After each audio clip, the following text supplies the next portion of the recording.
Di luar masih gelap, hampir jam 2 pagi. Kamu keluar dan melihat ke langit, bulan purnama tampak terang. Kamu mungkin merasa sudah tahu banyak tentang satelit alami bumi ini, tapi coba jawab pertanyaan ini. Bagaimana bulan terbentuk? Jawabannya adalah nggak ada yang tahu.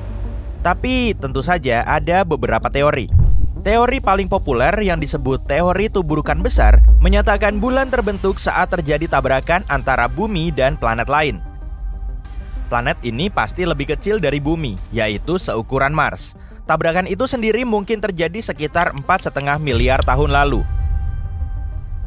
Teori lain yang disebut teori penangkapan menyatakan bulan dulunya adalah asteroid atau benda lain yang mengembara. Ia terbentuk di tempat lain di tata surya. Ketika melintas di dekat bumi, ia pun terperangkap gravitasi planet kita. Tapi ada satu fakta menarik. Planet kita dan bulan punya kemiripan isotop dan kimia yang luar biasa. Jadi, keduanya pasti memiliki sejarah yang berhubungan, yang berarti bulan gak mungkin terbentuk di tempat lain. Para ahli lain berpendapat bahwa pada suatu titik di masa lalu, bumi berputar sangat cepat sehingga sebagian materinya terlontar. Kemudian, materi tersebut mulai mengorbit planet kita. Begitulah awal mula bulan muncul di langit. Tapi sekali lagi, ada satu masalah. Dalam hal ini, proporsi dan jenis mineral di bulan seharusnya sama dengan di bumi. Tapi nyatanya, ada sedikit perbedaan. Bulan lebih kaya akan materi yang terbentuk sangat cepat pada suhu tinggi. Ada satu teori lagi, dan ini mungkin yang paling gak menarik. Teori ini menyatakan bahwa satelit alami bumi ini bisa saja muncul bersamaan dengan bumi selama proses pembentukannya. Tapi akhir-akhir ini ada pertanyaan lebih serius yang membuat para astronom sibuk. Apakah bulan benar-benar satelit bumi ataukah keduanya merupakan planet kembar?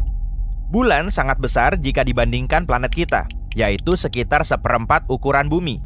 Karena itu sebagian ahli menyebut sistem keplanetan kita sebagai planet kembar. Tapi seberapa benarkah itu? Kalau ingin mengetahuinya, kita perlu memberikan definisi pada kata planet. Menurut Persatuan Astronomi Internasional, planet adalah benda angkasa yang mengorbit matahari, cukup besar dan berbentuk hampir bulat karena gravitasinya, dan telah membersihkan area di sekitar orbitnya. Lalu bagaimana dengan satelit? Satelit adalah sebuah objek di ruang angkasa yang mengorbit benda langit yang lebih besar. Jika kita ambil contoh sistem bumi bulan, pusat gravitasinya berada di dalam bumi. Itu sebabnya saat ini kita nggak bisa bilang kalau kita hidup di sistem planet kembar. Menurut definisi ini, bulan adalah satelit planet kita. Sekarang, mari kita kembali ke masa lalu. Sekitar 3 atau 4 miliar tahun silam, meskipun bulan bukanlah planet, kemungkinan besar ia memiliki atmosfer yang lengkap. Atmosfer itu terbentuk pada saat letusan gunung berapi dahsyat mengguncang satelit kita. Gas-gas menyebar ke seluruh permukaan bulan. Kejadiannya sangat cepat sehingga gas-gas itu nggak punya cukup waktu untuk lepas keluar angkasa. Pada saat itu, permukaan bulan dipenuhi cekungan-cekungan berisi basal vulkanik. Bayangkan saja gumpalan magma yang sangat besar meluncur tinggi ke udara, jatuh ke tanah, dan menciptakan aliran lava. Begitulah cekungan-cekungan basal muncul di permukaan bulan. Pada suatu titik, para ilmuwan berhasil mendapatkan sampel yang dibawa dari bulan. Mereka mendapati aliran lava di sana nggak hanya mengandung karbon monoksida dan belerang, tapi juga unsur penyusun air. Berkat sampel-sampel ini, para peneliti berhasil menghitung jumlah gas yang melayang dan membentuk atmosfer. Gas tersebut menjadi sangat tebal, sekitar 3,5 miliar tahun lalu dan bertahan selama 70 juta tahun. Setelah itu, atmosfer pun lenyap ke angkasa. Tapi hal paling kerennya, saat bulan masih memiliki atmosfer, satelit ini berada 3-10 kali lebih dekat dari planet kita. Sebuah simulasi komputer bahkan menunjukkan bulan mungkin berada hingga 19 kali lipat lebih dekat dari jaraknya sekarang. Jarak dari bumi ke bulan saat itu sekitar 30.000 km. Sedangkan sekarang satelit kita itu berjarak sekitar 386.000 km. Artinya, bulan tampak jauh lebih besar di langit. Sayangnya, pada saat itu gak ada yang bisa mengagumi pemandangan tersebut, bahkan dinosaurus sekalipun. Sekarang atmosfer bulan hampir nggak ada, dan karena itulah satelit ini nggak bisa melindungi diri dari meteorit. Permukaan bulan dipenuhi kawah. Sebagai perbandingan, ada sekitar 190 kawah tubrukan yang teridentifikasi di planet kita. Sebagian besar kawah itu tersembunyi oleh vegetasi atau tertutup air.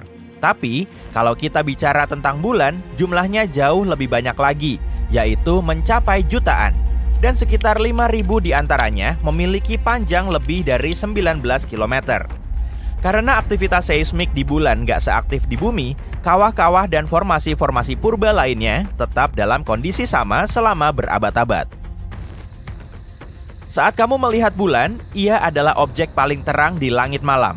Tapi pada kenyataannya, permukaannya gelap karena pantulan satelit alami kita ini hanya sedikit lebih tinggi dibanding aspal. Kamu mungkin tahu kalau tarikan gravitasi bulan menyebabkan pasang surut air laut di bumi, sehingga permukaan laut tampak lebih menonjol di sisi yang paling dekat dan paling jauh dari bulan. Dan bukan hanya itu, bulan juga memperlambat rotasi bumi. Fenomena ini dikenal sebagai pengereman pasang surut. Pengereman pasang surut ini menambah panjang hari di bumi sekitar 2 milidetik setiap 100 tahun. Bulan juga bergerak menjauhi bumi dengan kecepatan yang sama seperti pertumbukan kuku jari-jari tanganmu. Itu berarti sekitar 4 cm per tahun.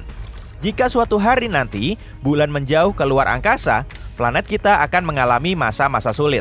Tanpa efek gravitasi bulan, sudut kemiringan bumi akan berubah drastis. Dari nggak ada kemiringan sama sekali, yang berarti nggak ada musim, sampai kemiringan sangat besar yang mengakibatkan cuaca ekstrim.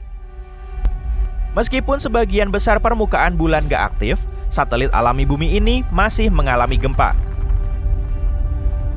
Satu teori menyatakan bahwa gempa bulan terjadi karena bulan mengalami penyusutan akibat pendinginan pada intinya. Para ilmuwan mengatakan bulan sudah menyusut sekitar 45 meter dibandingkan beberapa ratus juta tahun lalu. Untuk lebih mudah memahaminya, bayangkan buah anggur yang berubah menjadi kismis. Buah anggur akan mengerut dan menyusut. Hal yang sama juga terjadi pada bulan. Ia menyusut dan mengerut, tapi gak seperti anggur. Bulan gak memiliki kulit yang lentur. Permukaannya keras dan rapuh. Jadi, seiring ukurannya mengecil, kerak bulan akan retak dan pecah. Lalu potongan-potongannya terdorong ke bagian yang lain. Mau tahu hal keren lainnya tentang bulan? Sebuah penelitian terbaru mengatakan bahwa bulan memiliki ekor. Dan setiap bulannya, ekor itu melingkari planet kita seperti syal. Ekor ramping ini terdiri dari jutaan atom natrium, dan planet kita secara teratur melintas melaluinya. Hantaman meteor melontarkan atom-atom natrium ini keluar dari permukaan bulan dan lebih jauh ke angkasa. Selama beberapa hari setiap bulan, bulan berada di antara matahari dan planet kita. Saat itulah gravitasi bumi menarik ekor natrium itu. Planet kita menyeretnya menjadi sebuah garis panjang yang melingkari atmosfer. Ekor bulan ini sama sekali nggak berbahaya. Ekor ini juga nggak terlihat oleh mata manusia. Kira-kira 50 kali lebih redup dari yang bisa dilihat oleh mata kita.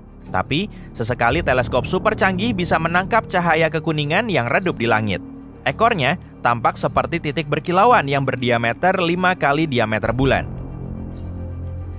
Dan fakta paling menariknya adalah 2 atau 3 tahun lalu, sebuah asteroid tertarik masuk ke orbit bumi dan mulai mengitari planet kita. Meskipun ukuran yang nggak lebih besar dari mobil pada umumnya, ini tetaplah peristiwa besar. Dari lebih dari 1 juta asteroid yang diketahui para astronom, asteroid ini baru yang kedua yang mengorbit planet kita. Dinamai 2020 CD3. Ia adalah bulan mini sementara kita.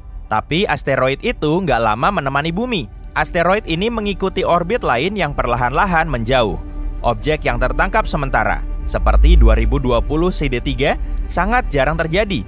Objek-objek tersebut harus memiliki arah dan kecepatan tertentu agar bisa ditangkap oleh tarikan gravitasi bumi.